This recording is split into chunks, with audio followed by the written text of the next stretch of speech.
Good afternoon, ladies and gentlemen, and welcome to today's webinar. I would like to remind you that this conference is being recorded. At this time, all participants are in a listen-only mode. For those connected by telephone requiring operator assistance during the call, please press *0. Web participants requiring support should use the chat feature on your screen. I would now like to turn the meeting over to your moderator, Christine Quinn, Director at the Canadian Foundation for Healthcare Improvement. Please go ahead. Thanks, Val. Hello and welcome to today's webinar, Behavioral Economics 101, Nudging Better Choices and Decisions in Healthcare. It's also the final event in the Rotman School's Lincoln Learn Seminar Series for 2018-19. Thank you for joining us. I'm Christine Quinn, Director of Programs here at the Canadian Foundation for Healthcare Improvement, and I will be your host today. We're pleased to offer today's webinar in both English and French with the support of simultaneous translation. This may result in some brief pauses, however, in the dialogue. And if you wish to hear and see today's presentation in French, please let us know now in the chat box, and our producers will make sure that you get transferred to the French. We invite you to participate in the chat or submit your questions today in either official language. So today's webinar is structured in a unique way. It's a collaborative effort between the Sandra Rotman Centre for Health Sector Strategy, the Canadian Foundation for Healthcare Improvement, and the Ontario Centres for Learning and Research in Long-Term Care. The Rotman School, or the Centre, is the business school at U of T, and the Sandra Rotman Centre is the research centre within that school, focused specifically on generating research and policy work relevant to managers and leaders working in the healthcare sector. The Canadian Foundation for Healthcare Improvement is an organization funded by Health Canada, and we're dedicated to shaping better healthcare for all Canadians. We work in partnership with patients, service providers, and governments to accelerate the identification, spread, and scale of proven healthcare innovations. The Ontario CLRI is funded by the Government of Ontario to help the province's long-term care homes enhance the quality of life and care for residents through education, partnerships, and applied research. We are pleased to collectively be offering today's event. Our speaker today is Patrick Rooney. Patrick is a research associate at Behavioral Economics in Action at Rotman, or BEAR, and he's a PhD candidate in the Strategic Management Program. His current work and research interests involve recruiting, management, and retaining strategic human capital in organizations, with a specific emphasis on understanding behavioral phenomena in higher education, corporate social responsibility programs, and healthcare. Prior to his PhD, he worked as a research associate at the Harvard Business School. Welcome, Patrick. So as healthcare providers and administrators, you're often asked to find innovative solutions and at the same time to reduce unnecessary costs. Insights from the field of behavioral science can help with that. So today's webinar will introduce you to the fundamentals of behavioral research, provide you with some specific examples, and help you nudge towards better outcomes. So I'll turn it over to our speaker today, Patrick. Okay, well, thank you so much, Christine. I hope everyone can hear me out there.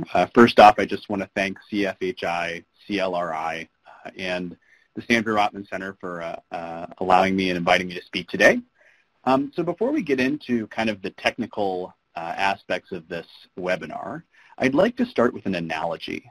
So we know that highways were mostly built over the middle of the 20th century, and a lot of them, the goal with these highways was to get people from point A to point B as quickly and as safely as possible. Now, the problem with having these highways constructed in the middle of the 20th century was that there were already buildings and neighborhoods and people that had already kind of lived there. So some people had to be, the designers of these highways had to be a little creative. So this is an example of a particularly ugly highway design in Cleveland, Ohio. So when I go to visit my in-laws, this is literally the last mile of my journey. So you can see that we come from the top right-hand corner to the bottom of the screen, and it's essentially a 90-degree curve right at the outskirts of the city. So negotiating this is a huge headache for me every time I go to Cleveland. But from the perspective of the state of Ohio, their kind of last mile problem is thinking about how individuals and companies are going to have to negotiate this turn, right? So their issue is not necessarily that, oh, this is such an irritating thing at the end of my drive. It's trying to make sure that the system that we have in place is safely and efficiently getting people from point A to point B with limited accidents like the one you see in your on your screen right now. So in order to do that, they've created kind of different flags or different nudges to get people to drive a little more safely.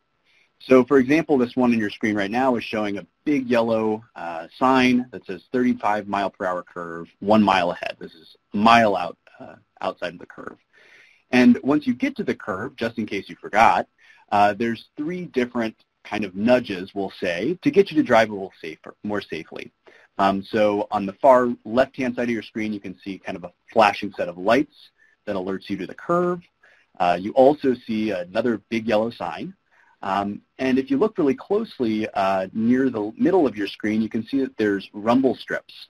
So if you are having a tough time, the signs are not doing a good job getting your attention, the physical rumbling of your car will. Now, why do I even talk about this? Now, this example captures and is kind of a good analogy for the heart of behaviorally informed policy. When we can't change individuals' journeys along a potentially dangerous route, be that financial, health, or education related, sometimes certain nudges can improve outcomes without infringing upon personal choice. And I'll go into more of what that means in a minute. Before we go into the kind of meat of the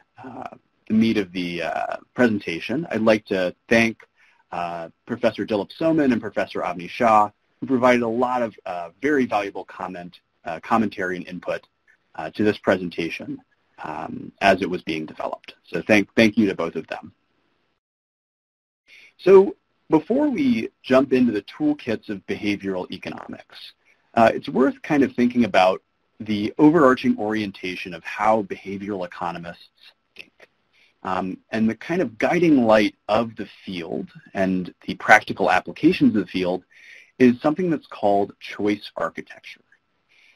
Now, architecture is an interesting word, and it's a word that's been chosen very deliberately by the academics and practitioners that use behavioral economics.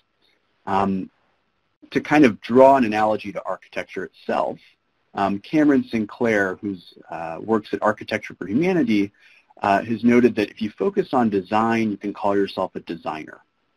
If you focus on the implementation of your design, you can call yourself an architect. Think back to our analogy with the highways. The folks that designed the highways were trying to make sure that they found the safest and most efficient way from point A to point B. The architects, or the people that are doing the policy and trying to figure out how to kind of perfect this design, we kind of think of those as maybe the architects of safety regulations, different safety nudges that we saw on the road. This is a good analogy for what behavioral scientists actually do. Now, I've said the word nudge a few times, and this is kind of the, I would say, popular term for a behavioral intervention.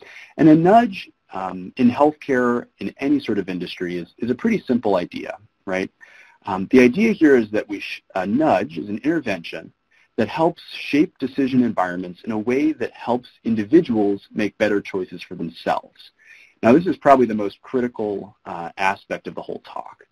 Behavioral economics and behavioral economics interventions are not bans or some sort of legal kind of or rule-based remedy to try to get people to behave a certain way. Basically, if there's some sort of failing or something that's not working optimally, be that in the workplace or kind of in a broader government policy perspective, this nudge or a nudge changes the decision context in which individuals find themselves to make better choices that they themselves might not have made had the decision environment been shaped in a certain other way. And so to kind of bring a little bit more concreteness to this, we're going to go through a few of the toolkit, the tools and insights that behavioral economics scholars have found, and go into a few good examples in the healthcare-related space.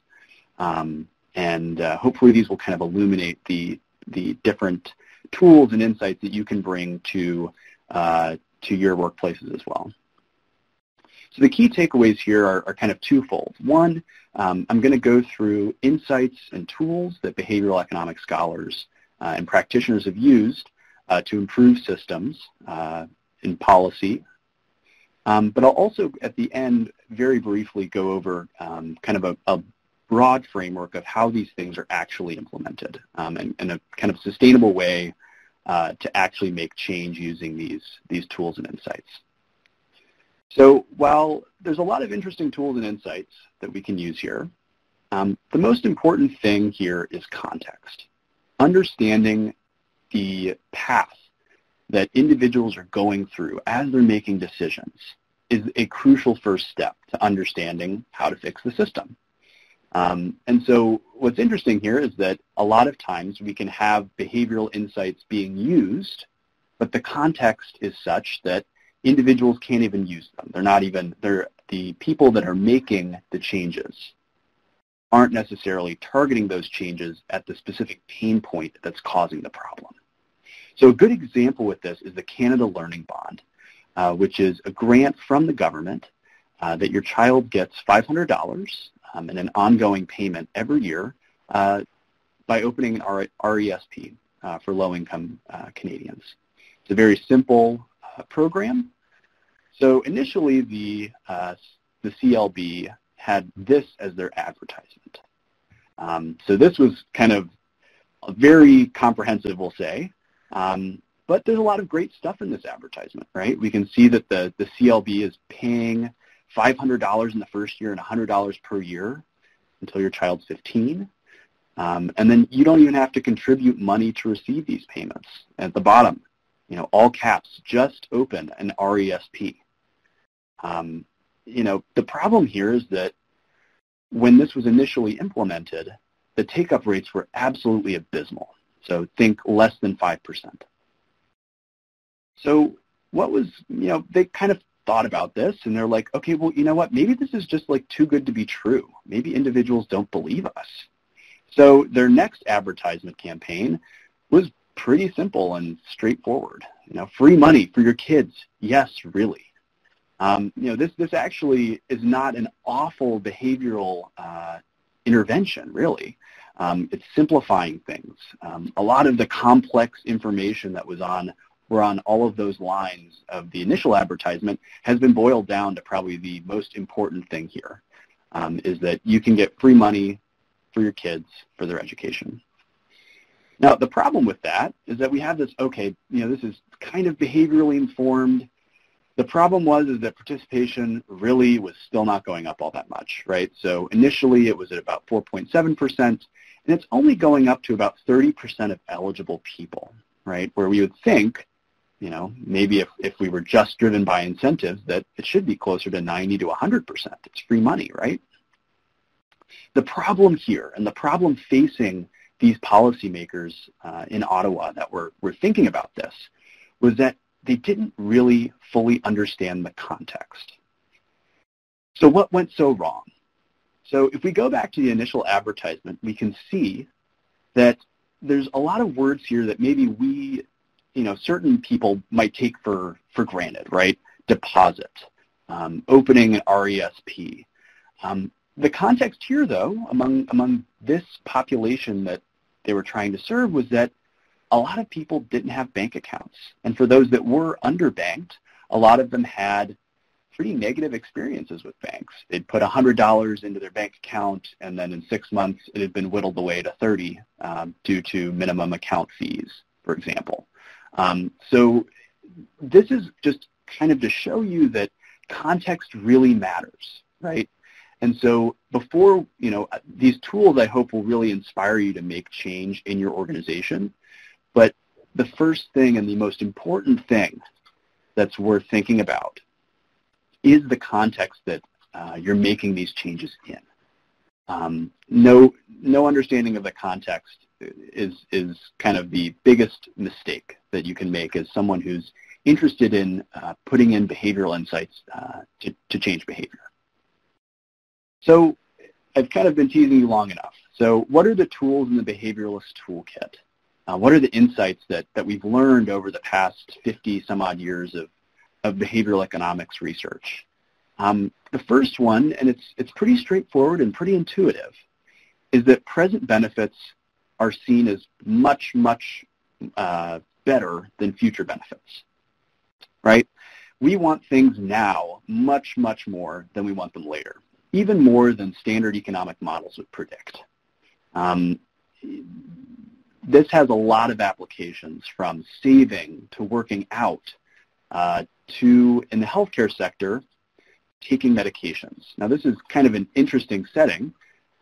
This advertisement here, this message here says that 3 out of 4 Americans don't take their medicines as prescribed. That's a huge proportion of people that are essentially not really helping themselves, not becoming healthier, but also kind of actively hurting themselves because of this small activity that they have to every day, that they, is kind of something that needs reminding. The problem here is that the present cost, or the present, the activity of taking a pill is just costly enough to outweigh the future benefits and the future kind of amorphous benefits of better health, right? It's hard for us to think, oh, in 5 years, I'm going to be so much better off having taken Lipitor. So, these kind of benefits are hard to wrap our minds around. And we make decisions based on present costs, especially when those future benefits are so amorphous. So let's think about how to kind of flip the script here. One way that was really interesting that behavioral economics researchers found was they did a study at the University of Pennsylvania Medical Center. And among those that were taking warfarin, they divided patients into 2 groups. One randomly was essentially given the control information, or basically were told the same information as they had been being told. Take your medication at a certain rate every day. The other group, every time they successfully took their medication, their name was entered into a lottery. At the end of each day, providers would draw a bingo ball, and someone would win a really small amount, like $5 or $10. Now, what's interesting here is that over the period of the study, by the end, the incorrect pill-taking rate for the lottery group was about 2.3%. Now, this is massive compared to the average incorrect pill-taking rate, which was about 22% in this clinic population. So by putting this small little benefit, right, $5, $10 in the present, giving something, kind of associating this like maybe tedious activity with something that had a positive present benefit, right, the excitement of winning a lottery potentially, or actually winning it, drastically increased adherence. So when we think about using, we think about this as a huge barrier, right? How do we make sure people pay attention to these future benefits? A lot of times, in order to make those future benefits actually salient, adding a present benefit doesn't hurt, right? Use people's inbuilt biases to your advantage. The next big insight that behavioral economists had really at the outset of the research was one called loss aversion.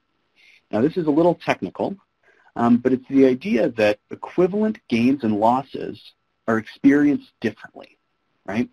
So while I guess classical economists and perhaps many of you might think that it would feel just as good to win $10 as it would to lose $10, right? So that kind of feeling of good and feeling of bad might be equivalent. Research has actually shown that losing that equivalent amount feels about twice or 2.2 times worse than gaining that amount, right? So this kind of graph shows a good example, right? So in this kind of hypothetical example, winning 5 cents, it gives you a value of about 18, but losing 5 cents actually gives you a value of about negative 40. And this principle of loss aversion, people are essentially try to avoid losses relative to equivalent gains, so they're loss averse. This idea has been tested over and over from finance to healthcare to education, and essentially the same general principle holds. People tend to avoid equivalent losses about 2.2 times more than gains. Now, loss aversion in this in a healthcare setting can help a lot in a lot of different ways. So I don't need to convince the folks here that obesity and losing weight are huge topics that society as a whole will need to address to rein in healthcare costs. So over the past 30 years in Canada, obesity has doubled for Canadian adults, but even more worryingly has tripled for Canadian youth. So this is a problem that is not necessarily going away. Now, researchers, actually similar researchers, there's a little bit of overlap here, worked in the Philadelphia Veteran Affairs Hospital and wanted to think about using loss aversion to help people lose weight. So what they did was they had a 16-week study and recruited participants who were interested in losing weight. Among the different tests they tried was they had one group that essentially they were told to weigh in, but were given no extra incentive, or really their decision environment wasn't changed, and half the group was randomly assigned to that condition, whereas the other half were randomly assigned to and were invited to put up money, their own money, to reach a target weight goal, right? So what would happen here is that they would put up, say, $50 at the beginning of the study and say, and essentially that money would be put in a safe, and it would only be given back if they actually lost the weight, right? So essentially what you're doing here is you're saying, you're putting that $50 as a potential loss, right? You think less about the gain of losing weight and the loss of losing money. So in this case, the results were almost equally as dramatic as in the warfarin case, where those who were in the control group, those that weren't given that incentive, lost about 4 pounds over the 16 weeks, but those that were in the treatment group that had those loss aversion deposit contracts lost over 3 times the amount, 14 pounds. So by using these deposit contracts, loss aversion acted as a commitment device. It kept people on the right track just because they wanted to avoid that loss. And that loss, bundled with the gain of losing weight, was actually a lot more effective than simply telling them to lose weight. The third insight here is one that I think a lot of people with kids and high school kids especially can appreciate. It's the power of others. So we hear in school, don't give in to peer pressure. Unlike the Simpsons comic you see right here, teachers and administrators in education say, high schoolers, they try really hard to make sure high schoolers don't give in to peer pressure to do drugs or kind of behave in ways that aren't socially acceptable. Now, that's kind of a negative way of looking at it. Kind of the other side of the coin here is that peer pressure is actually really powerful and can be used for good. People essentially think about social norms, and oftentimes social norms are show us the least effortful or least costly way to behave. So setting social norms that are relevant can actually make a big difference in how people make decisions. So one example that's kind of taking us away from healthcare, but is something that I think a lot of you might have experienced, is with hotel towels, right? So you might have seen these placards in the hotel bathrooms or at the front desk Save our planet, you make the difference. A towel hanging up means I'll use again. A towel on the floor means please exchange, right? So by putting these signs up, the hotels in question are trying to set a social norm of sustainability and environmental friendliness that's shared among the people that stay at their hotels. So, of course, researchers were interested in this, and they saw this as an interesting way to potentially think about the social norms that are put in this environment. So what they did was they created different hangers that they put on their washroom doors saying, please protect the environment, and it had some sort of social norm attached to it. So out of these 4 different interventions, what's interesting is that the more relevant and the sharper the social comparison was, the greater reuse rate happened, right? So if we start from the one that maybe might be least you have the least skin in the game, help the hotel save energy, you see the conversion rate's pretty low, about 16% reuse their towels. Partnering with us to help the environment, okay, I have a little bit of a stake in that. It almost doubles, which is great, 31%.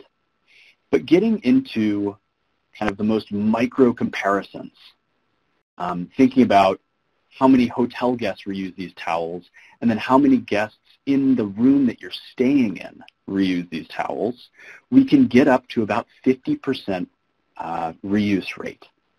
Now that's pretty shocking. You can see that the more tailored social norms are to the individual in question, the more powerful they are. So use these social norms and social comparisons as a tool. We can think in healthcare, hand washing stations.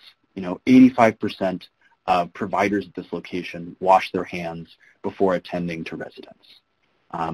That's just one example, and there's so many of them, where these little almost costless innovations can make a huge difference in the processes and outcomes to improve your organization. Now, on a kind of a related note, and this is kind of the 4th insight, people are lazy, and probably the nicer way to say that is that active choices are harder for individuals than we might think. Behavioral economists call this the status quo bias. This is essentially a preference for whatever we're currently doing. Changing course is more costly than we think. One way that we can think about that, and one example, is in the field of organ donation. So this is a set of organ donation rates in European countries. So let's think, maybe the average is 40%, 50% organ donation consent. What's interesting here is that the average actually is less interesting in this graph than the bunching of countries. So in the first set of countries, these first 4, organ donation rates are about 4 to 27%. Whereas on the ones on the right, it skyrockets from 85 to almost 100% of people that have agreed to be organ donors. So let's think about this, right? Maybe it's a question of economics that's causing this huge difference. But if you think about it, right, Germany and Austria, pretty similar countries, similar economic outcomes, similar culture too, geographically close. A lot of these reasons that we might kind of initially think, oh, this might cause a difference, don't seem to hold up, right? Even population size. Denmark, with a relatively low population, has really small rates, whereas France, with a large population, has very high rates, almost 100%. What's going on here? Now, the biggest difference, and what's driving most of this difference between these 2 groups, is that the defaults are different. Defaults are the preset options, or the preset paths that are put on in the decision environment. So in this case, you can think of kind of 2 different defaults in this setting. You can think of what's called an opt-in default, where you would check the box if you want to participate in the organ donor program. So the default here is that you don't want to do it, versus an opt-out default.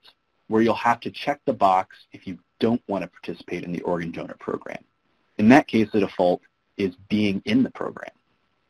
Now, this is interesting because just the small effort of checking a box can lead to huge, huge differences in outcomes and essentially saving lives. And unsurprisingly, the 4 countries on the left have an opt-in regime where they actively decide to donate, and the ones on the right have an opt-out regime where you have to actively choose not to donate. In this insight, the idea here is to use inertia to your advantage. Structuring the defaults and the kind of default paths that people go down is hugely, hugely important to the outcomes and the preferred and desired behaviors that you want these people to take. Now, the final insight here is about complexity. Now, you're all in healthcare. I don't have to tell you about how complex healthcare has become over the last 20 years. Now, kind of stepping back a little bit, we know from behavioral economics and kind of intuitively that people are imperfect information processors. When there's a million things coming at them, they're only going to be able to digest so many of them. So simplicity, as silly as it sounds, simplicity is really the driving factor behind this insight.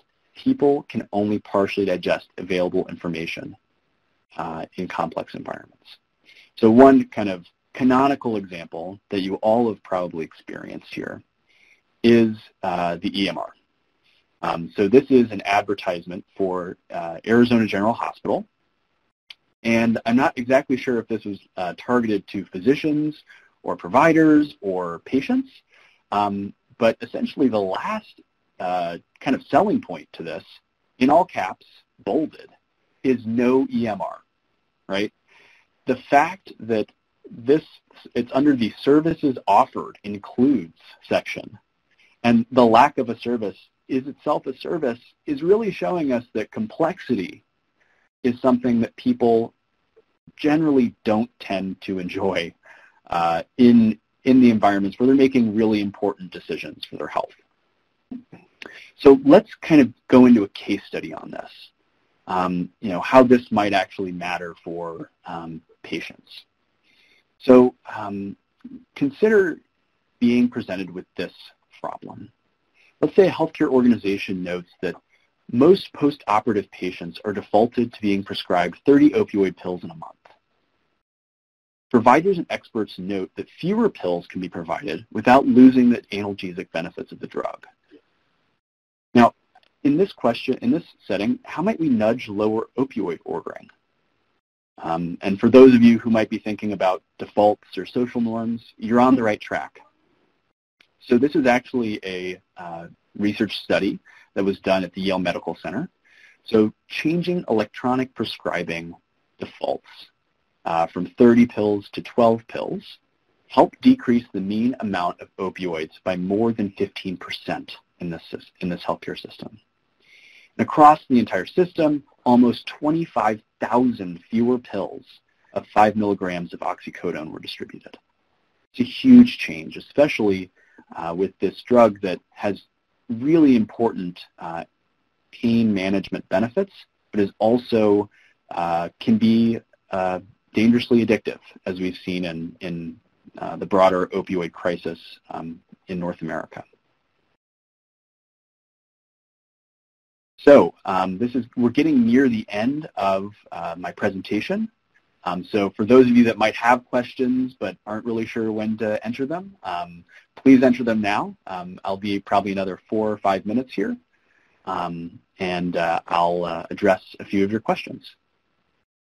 So the key takeaways, going back through what we've seen, the first step to building a better program and building a more efficient and behaviorally informed organization is to understand the context, understand the situations in which providers and residents find themselves, and try to then use these tools, present bias, loss aversion, social influence, inertia, and simplicity, to think about how individuals are interacting, how they're interacting with each other, but also technology and different systems that are in their environment.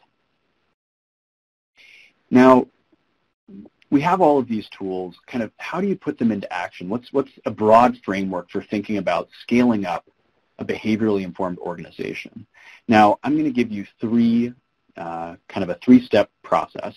It's a little abridged, I'll say. So for those of you who are interested, there's actually a full playbook on embedding behavioral insights in organizations that's on the BEAR website that you can see if you Google Rotman-Bear and look for our white papers, which will go much more into detail than I will in this presentation. Now, the first step to kind of building a behaviorally informed organization is to survey the setting in which the change is made. What's the actor or the actor's journey in this setting? Can we find potential pain points in this journey that are causing suboptimal outcomes in our organization? And then what behavioral factors might be at play? This is probably, I would say, at least 50% of this whole process of building a behaviorally informed organization is really understanding the context and the journeys and the pain points that these actors are going through. You know, whether it's providers or residents or administrators, thinking about and fully mapping out the system, identifying the pain points and understanding the context is critical.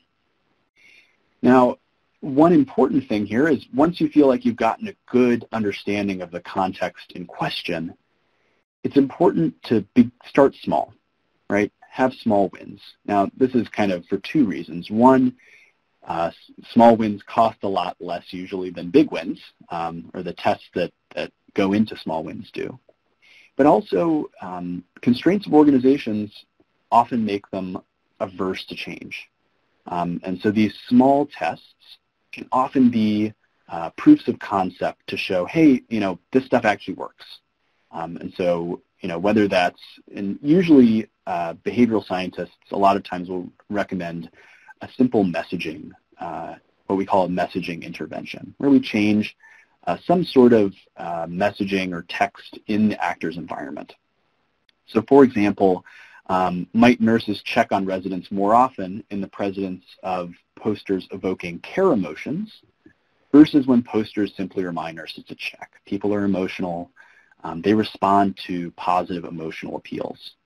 And in this case, all you have to do in your organization is, you know, spend maybe $100 and put up different posters, maybe in different wings of a home or a hospital, and kind of measure the number of times that nurses check on patients. Now, once these small A/B tests start coming in, these small kind of quick tests, small wins start rolling in, administrators and people that are interested in making change will probably start getting an appetite for larger, more involved interventions.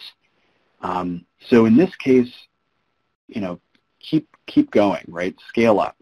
Build out more ambitious experiments.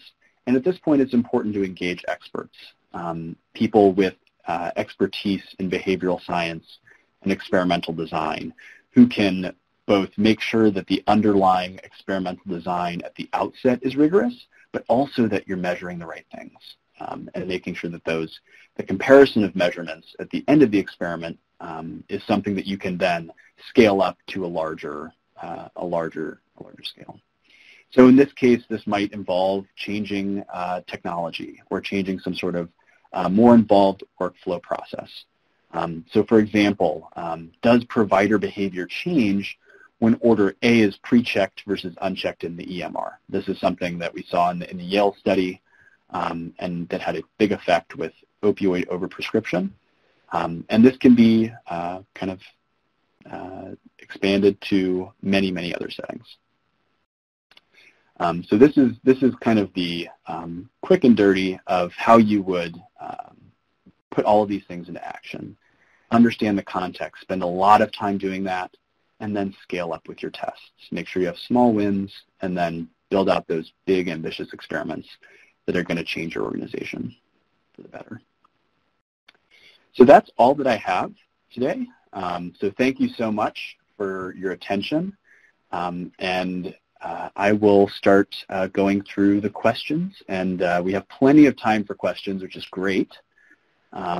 So I am going to basically read some of these questions, and I might go silent for 2 or 3 seconds, but I will address them shortly. Actually, Patrick, hello, it's Christine here. Just Hi, Christine. to facilitate the simultaneous interpretation, it might work well if we on our end read out the questions, and then that allows our Francophone participants to be able to understand what's being asked. Would that work? That is perfect. Okay. So the first few questions that have been posed are coming to us from Marnie Landon from C2 Infinity Corporation. And she's really been asking some questions, I think, based on some of the theoretical constructs that you presented early on, looking at, if the analysis proves the strategic benefit is better in the future, she herself would choose the future. So what population does this theory apply to? So just wondering if there are specific populations for which that thinking is more geared to. Sure, yeah. So kind of going back to the, let's go back to, so first off, thanks for that question, Marnie. Second off, if we go back to the pill, the adherence question, the warfarin adherence study. These are people that have been taking this drug or were slated to take this drug for a long time, right? It's tough to say. So you're kind of looking at this from a very economic, rational way of thinking, which is actually the way that is probably best. If people accurately weighed the future benefits and discounted those to the present versus present benefits or present costs, and realized that the future benefits were a lot higher than the present costs, they would every day wake up and say, okay, I'm going to take my pill, right? The tough thing about that is, a lot of these questions come down to self-control, right? And it can be very difficult to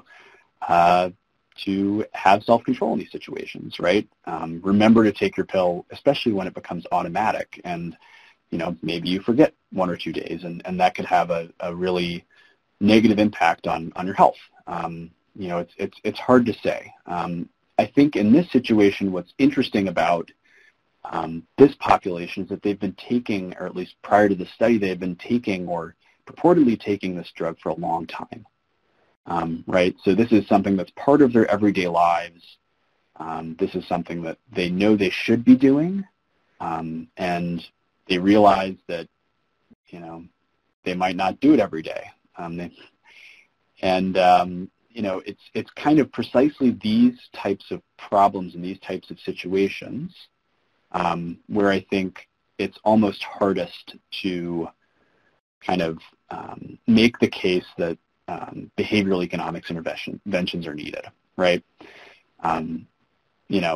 Something as automatic as brushing your teeth every day can still have huge differences or lacks or gaps in taking these valuable actions.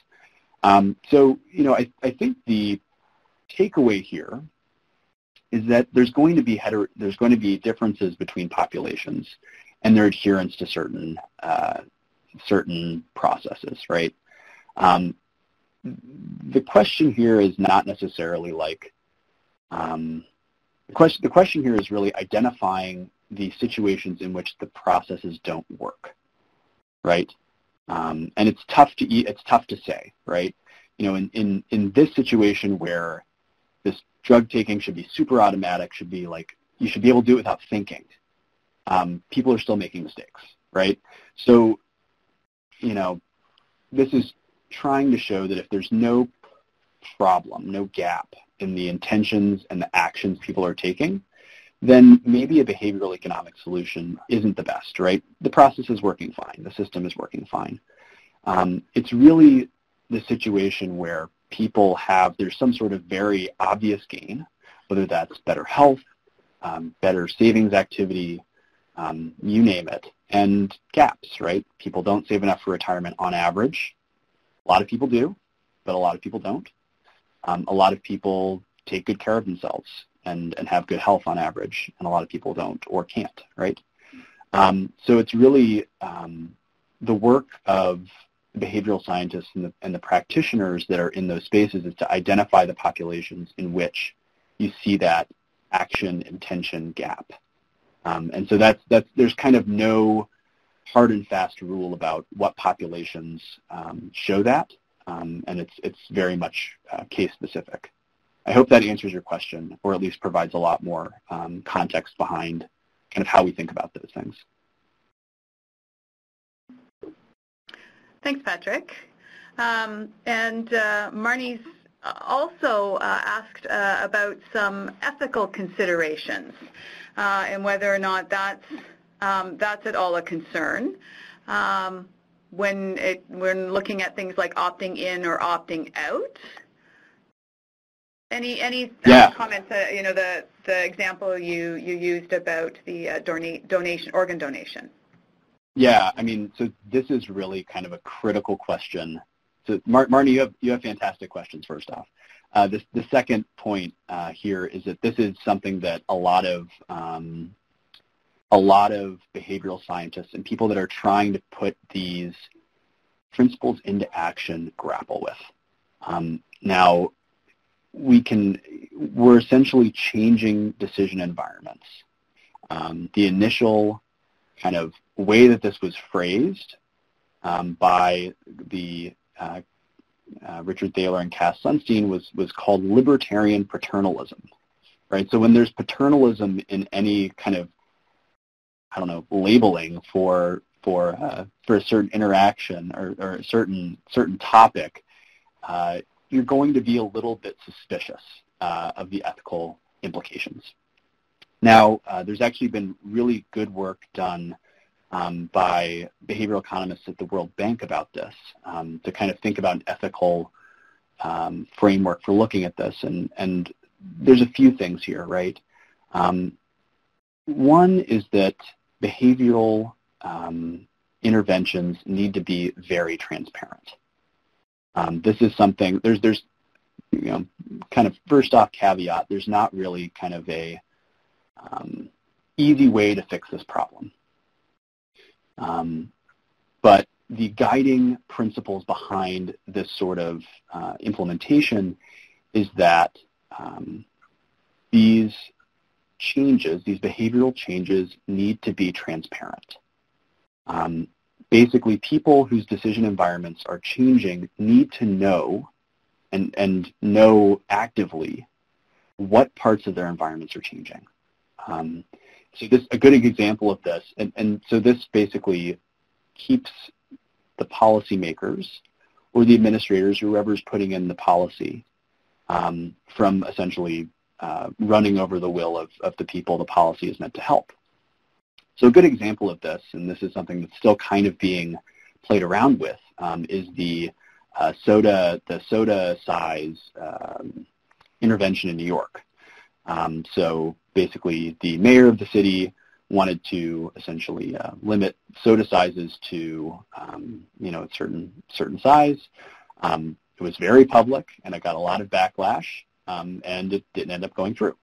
Right? So you could think of this as kind of maybe a failed behavioral intervention.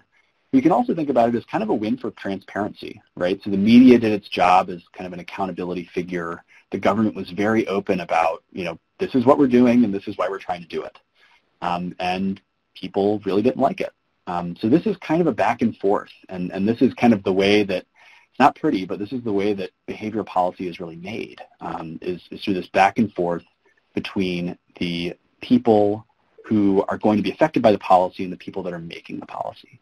And so that's kind of, point number one. Point number two is that really it's important to think about the incentives of the people who are making the policy and the people who are going to be experiencing the policy.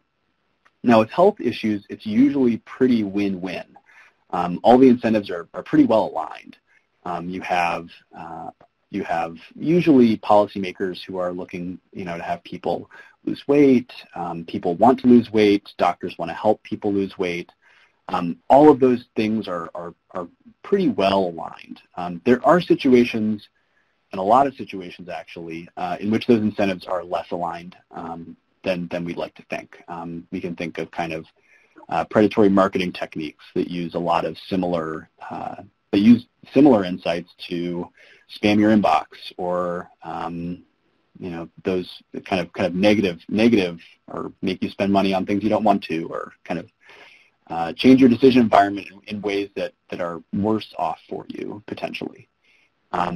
So, the second part of that, along with transparency, the second part is to think about how the incentives, how the economic incentives are kind of distributed throughout the network of people who are making the decisions and who are going to be affected by the decisions. In healthcare situations like the organ donation situation, it's tough to say kind of like ethically, is that as bad as, kind of predatory marketing? A lot of people would say potentially not.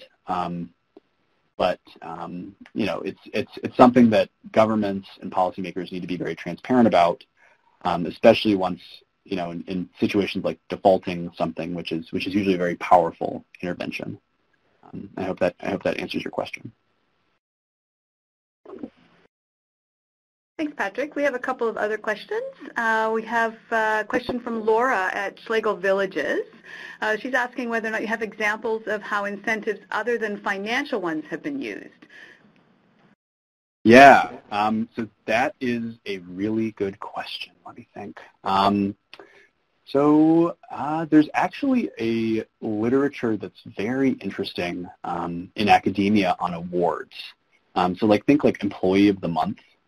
Or best contributor. People actually value their reputation and kind of positive self-image a lot, which is kind of intuitively makes sense. And a lot of times those things can be just as powerful as monetary incentives. So there's a researcher at UCLA whose work I really like. So she went on to Wikipedia and basically convinced them to change their award structure such that people who were, so that changed for certain topics or sites on Wikipedia versus, those that aren't. So it was an experiment, I think. And the people that were put in the kind of treatment scenario, or those that had their environment changed, basically were allowed to win these awards of like top contributor. And so what's interesting about that is that by putting these awards into the group that received the experimental intervention, you saw a huge increase in the quality and the quantity of what was contributed to Wikipedia, just based on having a little badge next to your name, compared to those that were in situations or were in the other situation where nothing changed in their environment.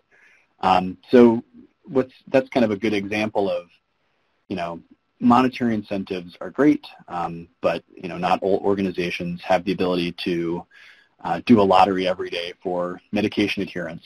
And it can be tough to try to activate these interventions in situations in which the organization is cash constrained, or you're having trouble trying to convince management or the powers that be that this is actually something worth doing. So actually starting with these non-monetary incentives and using them to change the decision environment can have really positive and interesting effects. Okay, thanks, Patrick. We probably have enough time for one more question, and we have a question from the OTN. They are asking, how do you choose which features to tweak as part of the smaller A/B tests? Yeah, that is a really good question. So that's kind of the first step, right? So you've thought about the context. You understand, okay, I'm having a really hard time getting my providers to wash their hands. Like, let's just say that's your problem. I think the kind of guiding rule behind what you change and how that intervention is designed is you want to make the change salient or very noticeable to the people who are going through their day-to-day and kind of just doing their job, right? If you put a tiny sign, let's say you put a sign as you're coming into work, make sure to wash your hands, right? People are going to forget that, right? They're going to go through their day, they're going to kind of get into their routines, and they're going to just keep doing what they've been doing, and you might not see the rates increase, right? Making that more salient, putting a big sign maybe above the sink could be one way to do that. So kind of there's a few principles here, right? So saliency, make sure that the change is very noticeable to the people that are going through the workplace, because if they don't notice it, they can't change their behavior.